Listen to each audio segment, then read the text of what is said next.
All right, so for our Saxon today, we're covering compound words again. We know compound words are when we have two small words and we put them together and we make one bigger word. And we like to make it funny because it's easier to memorize. And we say we have two small words and we put them together and it makes one big fat word, right? So I'm going to give you some examples of compound words, and I'm going to ask you to say it without part of that word. And this is what we do during a Haggerty, so it should be pretty easy for us. So say hen house. Hen house. And then if we say it without house, what do we have? Hen, right? The next one we have is film strip. Without strip, we have film. Spaceship. Without ship, we have space. Motorboat. Without boat, we have motor. And then shoelace. Without shoe, we have lace. We're only looking at the ending word. The next one is bulldog. Without bull, we have dog. We have yardstick. Without yard, we have stick.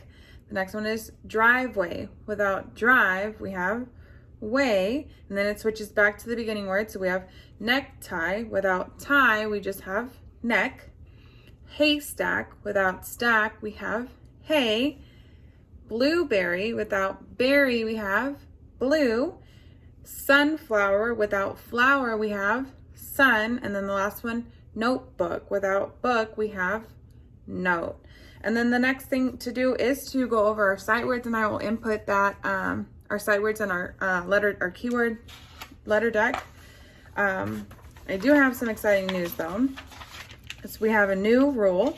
So I want you to echo these words, and I want you to listen for the final sound in each word. So the final sound, we know the final sound is the very last sound that we hear. It's at the end, right?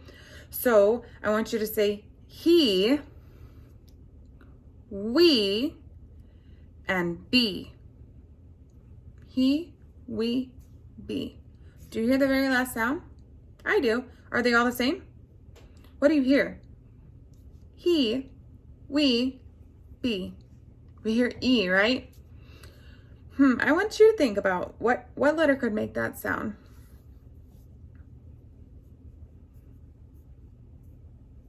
Do you know?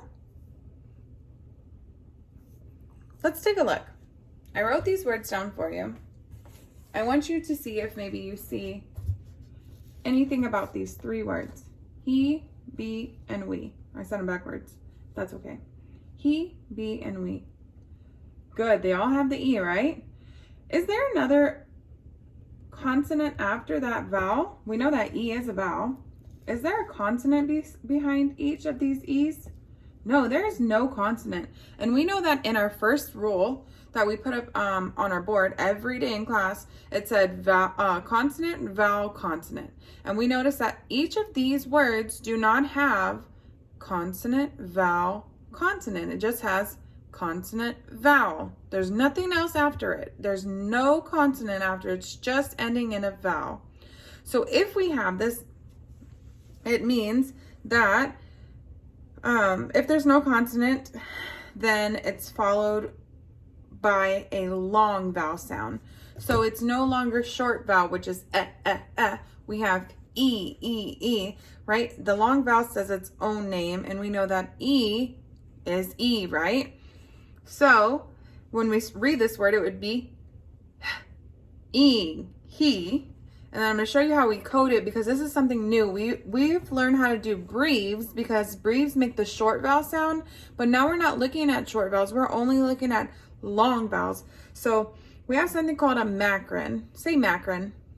Macron. So anytime that there's a long vowel sound, we put a macron on top of the vowel, which means that there is no consonant after, and it just ends in a vowel.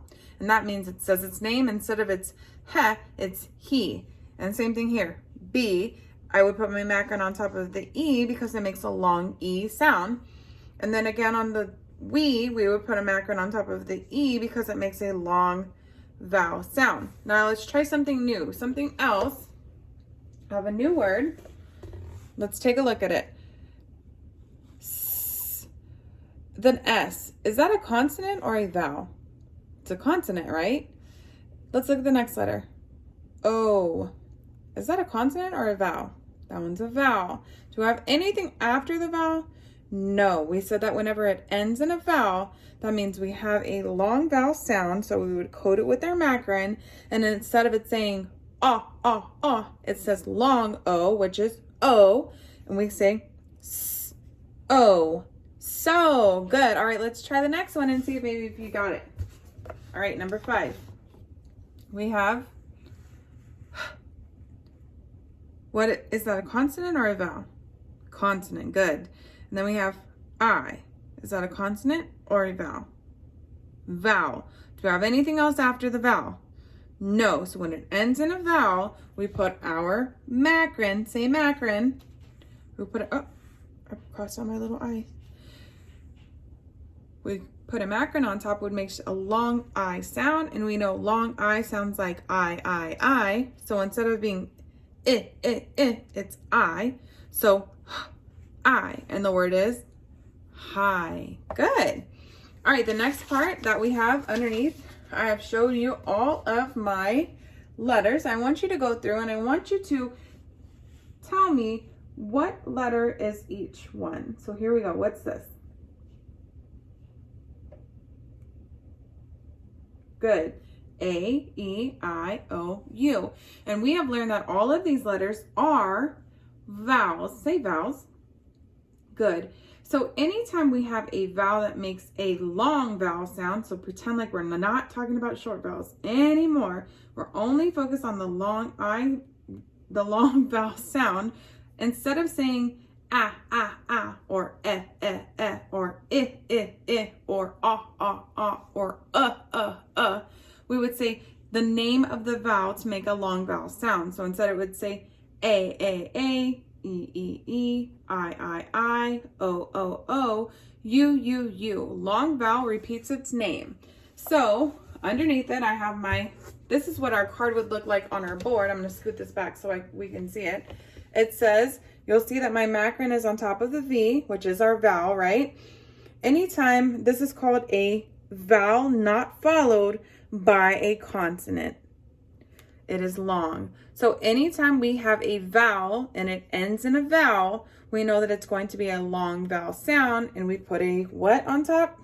A macron. So we code it with a macron. And this is how we know that it makes a long vowel sound. It has to end in a vowel. And that is all I have for you today for our Saxon. I will see you guys during our Zoom session. I hope you guys enjoyed our new rule.